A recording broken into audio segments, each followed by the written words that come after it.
two, one. Welcome Welcome to to the Success Success in in College College. and Beyond. We'll try that again. Okay, so how are we going to say it? Welcome Welcome to to the Success Success in in College College and and Beyond. Beyond. Okay, Yes. Yeah. yeah. All right. Okay, let's start over. Third time. Okay. Three, two, one. Welcome Welcome to to Success Success in in College College and and Beyond. Beyond. Hello, how are you today? Doing all right. How are you? I'm fine. I'm really well and ready to jump into the deep Absolutely. dive. Let's do it. Yeah, we're going to unlock some serious learning power. Today, we're going to dive deep into the heart of effective learning strategies. And it's part of that chapter two of the textbook, the crucial part, the one that really will help set students up for success. Okay, before we even talk about how to study, let's get our head in the game first. Exactly. It's the mindset, the motivation, those kinds of things. All right, like an idea of like intrinsic versus an extrinsic motivation, kind of. Yes, just like that. Just like that. Intrinsic motivation, it's all about that internal drive. You know, that genuine curiosity, those things you really, really want to learn about just for the joy of learning. Like, say, a video game you enjoy, right? Exactly. But this time, we're going to be chasing academic joy, right? Not Yeah, just chasing the grades, but chasing knowledge for knowledge's sake. I love that. So, extrinsic motivation, that's a different beast. That's more about like the external kind of rewards, right? You got it. About grades, maybe even avoiding getting in trouble, that kind of stuff. I can definitely relate to that. I mean, there's some subjects I can just get lost in them for hours, just learning and everything. Like I can get lost in that endless cycle because I love it so much. Yeah, I'm so glad that you found something that you love because that's that intrinsic motivation shining through. And then there are those other subjects, where sometimes there might be that intrinsic motivator of grades that just help you get through those other ones. Yeah, I think we all definitely have those. You're absolutely right. The trick is, how do we tap into that intrinsic motivation more often, even for those subjects that might not immediately grab us? Yeah, how especially like in our freshman year are we to, I guess, cultivate like that genuine curiosity of learning and everything. Right, learning for its own sake. And so that's where self determination theory comes in. It basically says you've got to have these three basic needs to fuel your motivation. You've got to have autonomy, you've got to have competence, and relatedness. Yeah. Can you like unpack those a little for us? Sure, autonomy. That's like when you feel like you're really in control of your learning, like you have choices. You're not just being told what to do all the time. So it's more so like about ownership. Like what about like the competence piece then? Competence, it's that feeling of believing in your ability to succeed and knowing you can do it, right? So there's the also the feeling of connection, that feeling like you belong, like you're part of a learning community. So it's not really about like forcing yourself to be interested in something, but rather about creating a learning environment where you feel like you're empowered to do those things and capable and connected with that community. Exactly. That connected part is that belonging, that relatedness. And so you nailed it, right? The cool thing, it's something that you can work on, you can actually create. Yeah, that's incredible. Could you give us some examples of how you can create that? Well, sometimes it's like working with your professor to have a little more say in your assignments, like working with the professor to propose your own topic ideas. That taps into autonomy. Absolutely. I like that. And then for competence, it's when you set realistic goals. And one important key aspect is celebrating your wins, even the small ones. When you celebrate those small ones, yes, I studied tonight, just that little celebration makes a big difference. That makes total sense because you're accepting yourself for being capable of doing those things. That's right. And you got to take those little steps forward daily in order to do that.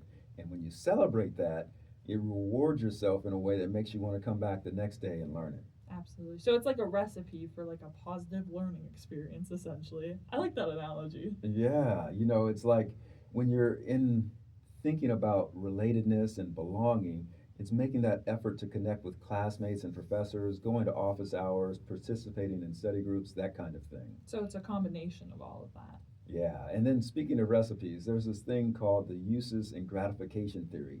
UGT for short. UGT? What's that all about? It's when people actively choose how they use media to satisfy their needs and goals. Okay, so how does that apply to learning then? Well, think about why you gravitate towards certain ways of learning. Like, do you prefer lectures because you like hearing an expert explain stuff?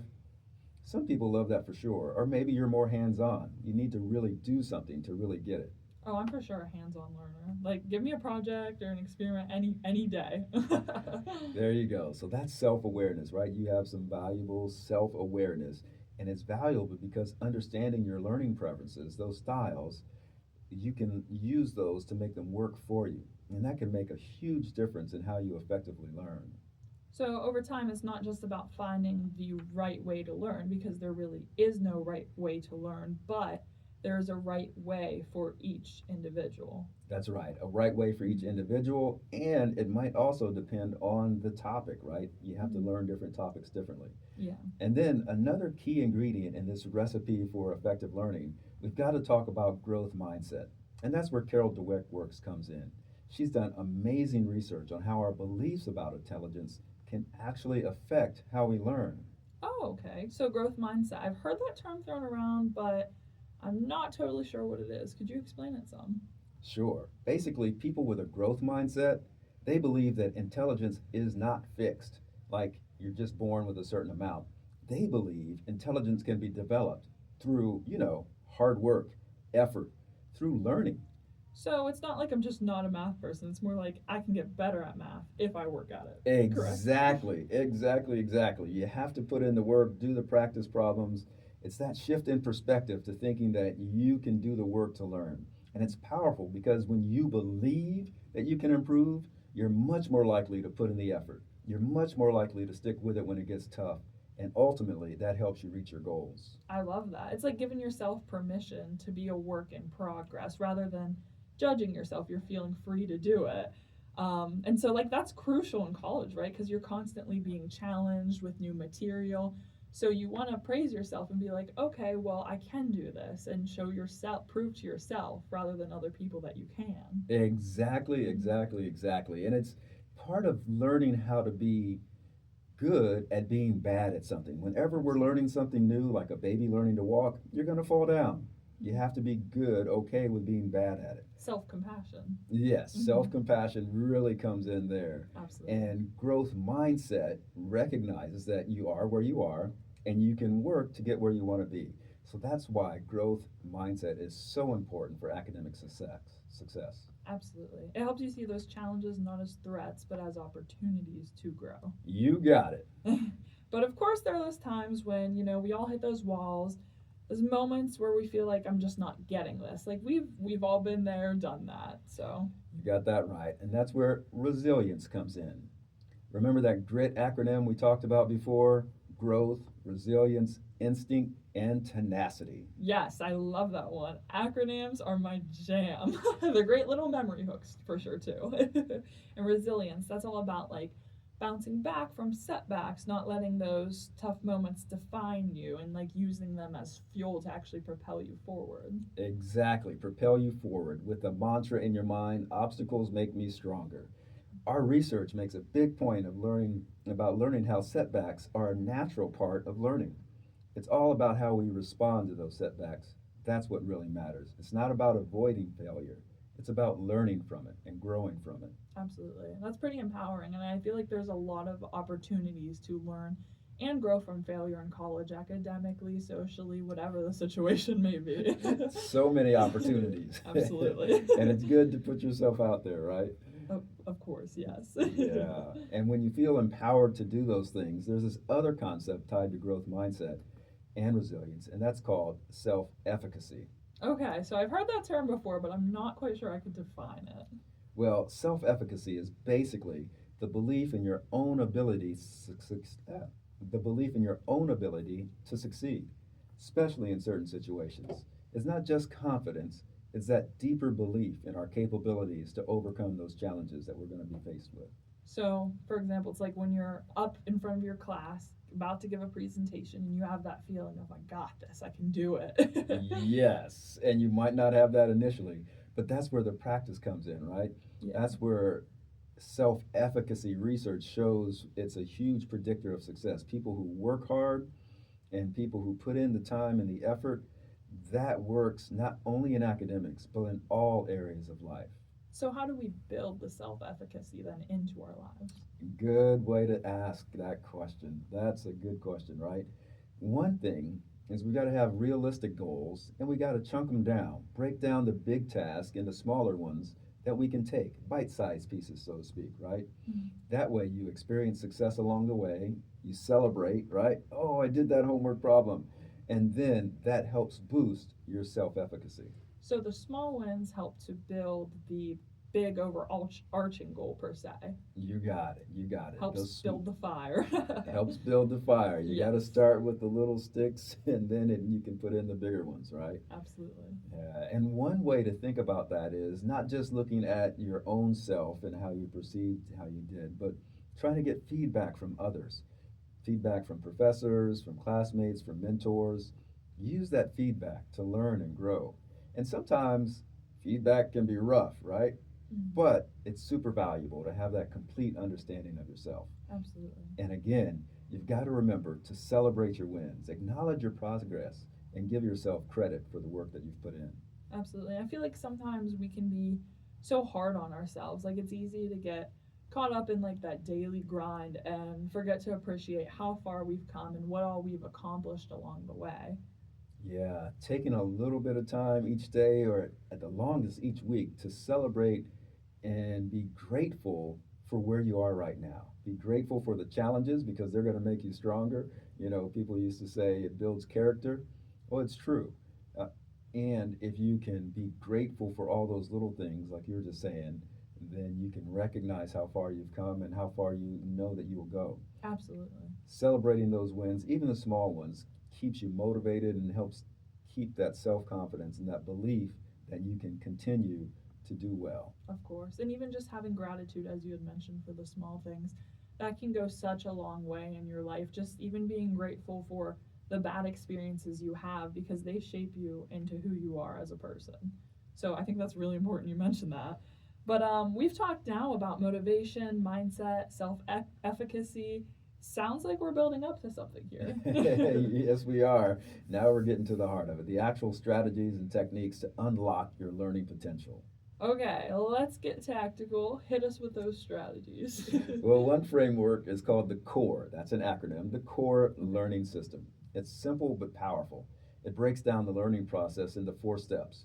You collect the materials, you organize, you rehearse, and then you evaluate. Core. Simple. I like it. Sounds good. What's it all about?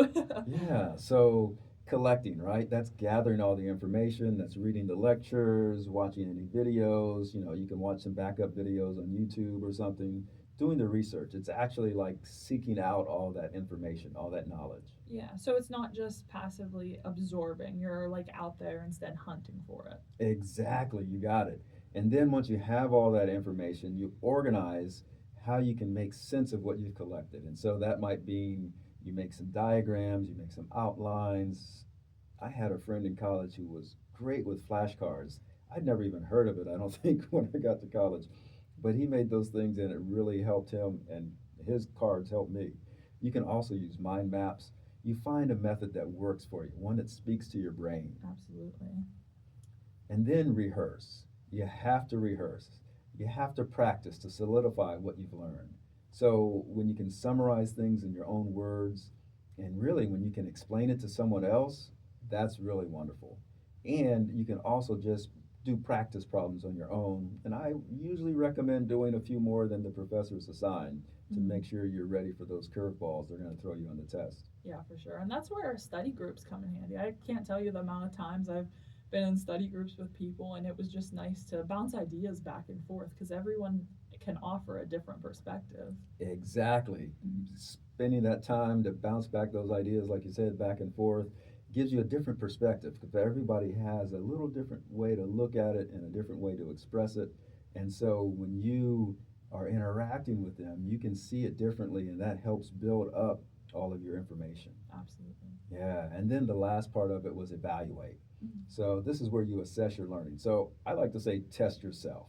And when students are in my office, I usually say, pull out a blank sheet of paper and write down what you've learned. And so that could be the last day, from the last class. And as an extrinsic motivator, I have some money there. And if they can write down 10 things they learned, then I'll give them the money. Mhm. It's a challenge for people to recall things. So testing yourself regularly, giving yourself quizzes, reviewing your notes, and then quizzing yourself after a little break, those are perfect ways to evaluate yourself and kind of close the loop. So, to bridge, I guess, this gap of the loop, we collect, we organize, we rehearse, and we evaluate. You got it. You got it exactly right. The core system. And so it's a continuous cycle. The core learning system is just one way to do it. There's tons of other strategies out there. Okay. There's even one called muscle reading. Now, what's that one about? So, Sounds intriguing. yeah, muscle reading is an active reading workout for your brain. And there are 5 steps to help you get the most out of your reading assignments.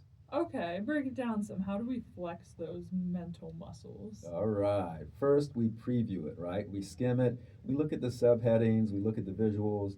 Get a sense of what you're about to dive into. Take a sneak peek of it. You know, it's kind of like a trailer, like on a reconnaissance mission. You look at just some of the information in the chapter really quickly. I love that. Okay. So And what's next then? the next step after that is the question. Before you start reading, actually think about what you're going to get out of this. What are you hoping to learn?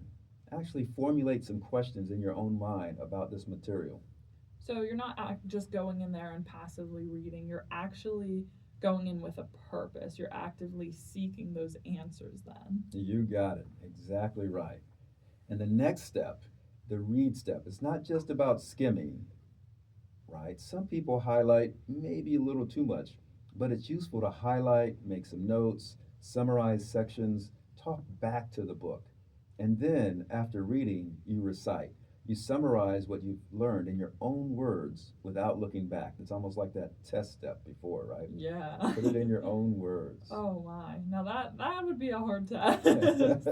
Yeah, I know sometimes I've looked at some words on a page and I've tried to remember and I might have forgotten what I just spent a half hour reading. Absolutely. I feel like because our brains always just kind of like I think with this the name of this technique like with the muscle improvement like that just thinking about how your brain kind of just automatically passively reads stuff. It's not actively reading all the time. So you got to go in there with that purpose and intent to actively read. Yes, and as you're saying that, it reminds me you should typically keep your cell phone out of sight while you're doing this, right? Absolutely. So that your mind's not distracted by all the notifications that you're going to get. Mhm. Just put it in another room behind a closed door so you can focus on this material actively, like you said, Yes. and engage with it. And put it on do not disturb so you don't hear those dings going on. Exactly. Very good point. Yes.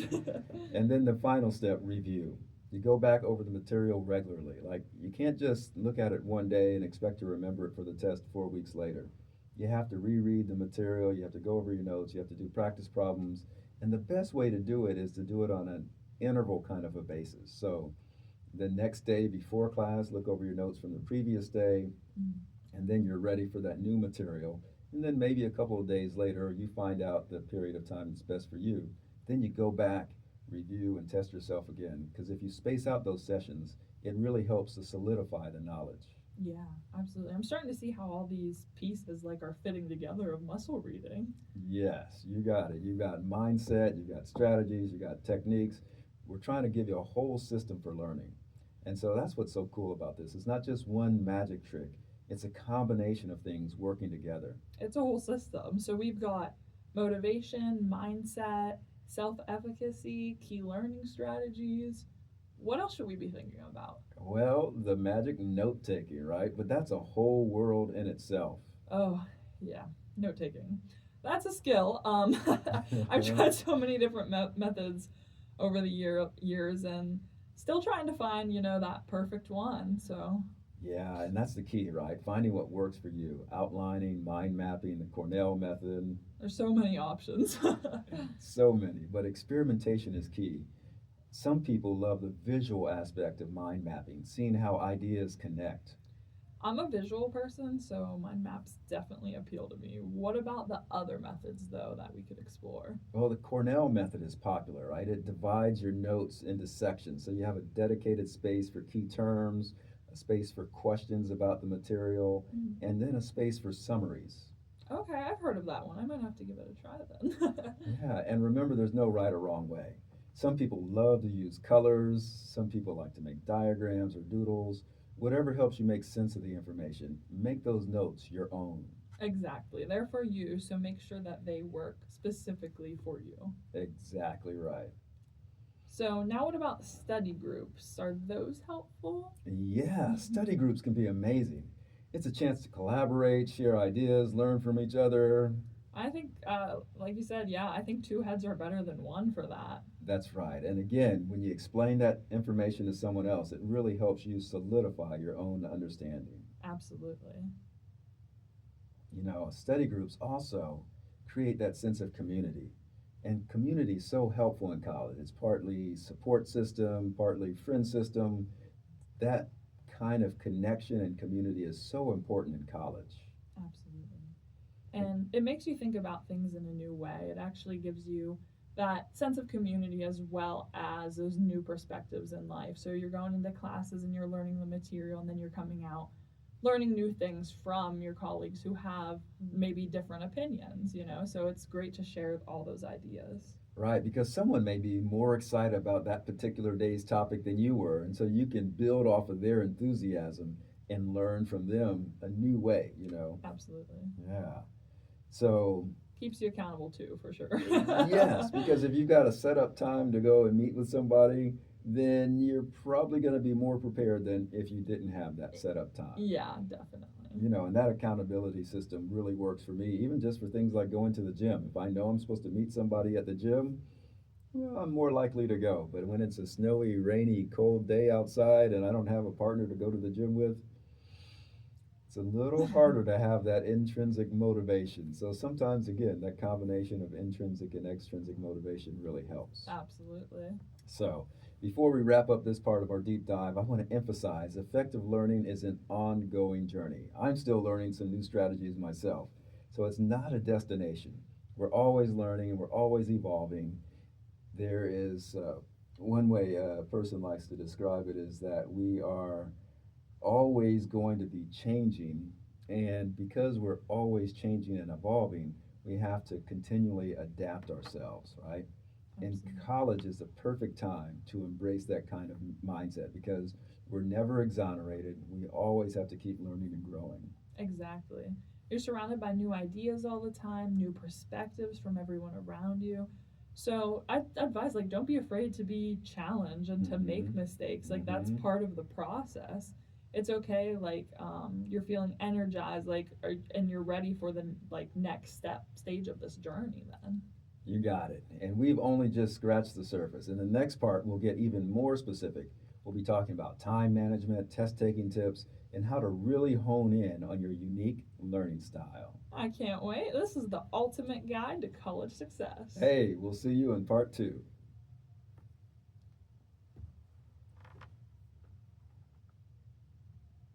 Hey, all right. Okay, we did it. Oh my gosh, I was so nervous. I did that thing again where I lost the place, but this time I accidentally pressed the up